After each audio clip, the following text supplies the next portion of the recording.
Salut à tous, c'est OnePieceou. Aujourd'hui, je vais me pencher sur le siècle oublié et les poneglyphes.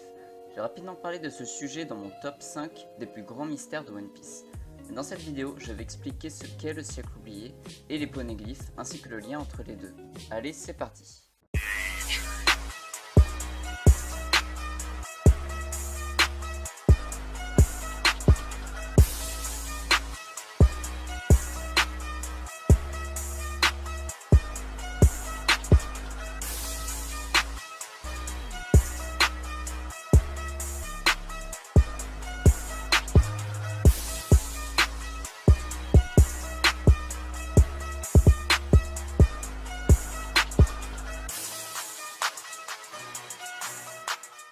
Le siècle oublié est une période de 100 ans.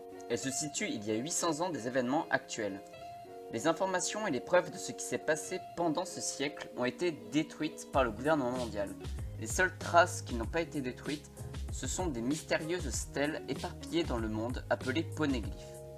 Ces stèles ont des inscriptions gravées par une ancienne nation, que seul Robin peut lire. Goldie Roger savait également les lire.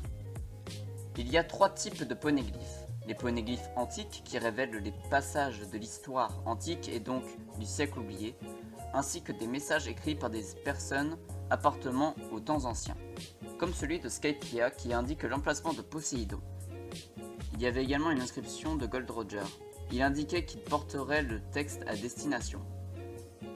En le lisant, Robin comprit que tous les poneglyphes réunis forment le siècle oublié, et qu'elle doit se rendre à Raftel, la dernière île de Grand Line, pour y reconstituer le Rio Poneglyph. Ensuite, nous avons les poneglyphes d'information, qui contiennent des instructions et des indices sur l'emplacement des poneglyphes antiques, comme celui dans les ruines de Chandora. Et enfin, nous avons les road poneglyphes. Ils sont reconnaissables à leur couleur rouge. Il y en a seulement 4 dans le monde.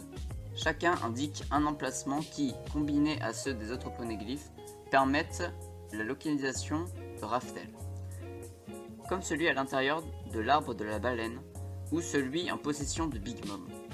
Pour en terminer avec les poneglyphes, je voudrais parler de la localisation des 2 autres road poneglyphes. Nous savons qu'il y en a un à Wano Kuni, mais nous ne savons pas où est-ce que le dernier se situe. Personnellement, je pense que Elbaf serait un bon emplacement, car avec les géants, le road poneglyph serait bien protégé. Il y a un peuple qui a étudié le siècle oublié avec les poneglyphes. C'est le peuple d'Ohara, celui avec lequel Robin a grandi. Ce peuple a été détruit par le gouvernement mondial avec un Buster Call. Le gouvernement mondial interdit l'étude des poneglyphes. La seule survivante de ce carnage est Nico Robin. Mais je reviendrai sur cet événement lors d'un épisode de l'histoire dédié à elle. Le gouvernement fait cela pour ne pas ressusciter les armes antiques, ce qui pourrait être une arme puissante pour quiconque l'obtient, car les poneglyphes antiques donnent des informations sur la localisation de ces derniers. L'un des chercheurs d'Ohara, le professeur Clover, a une hypothèse sur ce qui s'est passé durant ce siècle. Pour lui, à l'époque, il y avait un royaume très fortuné et très puissant qui régnait sur tous les océans. Mais un ennemi de ce royaume se sentait menacé par celui-ci. Cet ennemi a envahi le royaume et a réussi à les anéantir tous, ainsi que toutes les informations à leur sujet.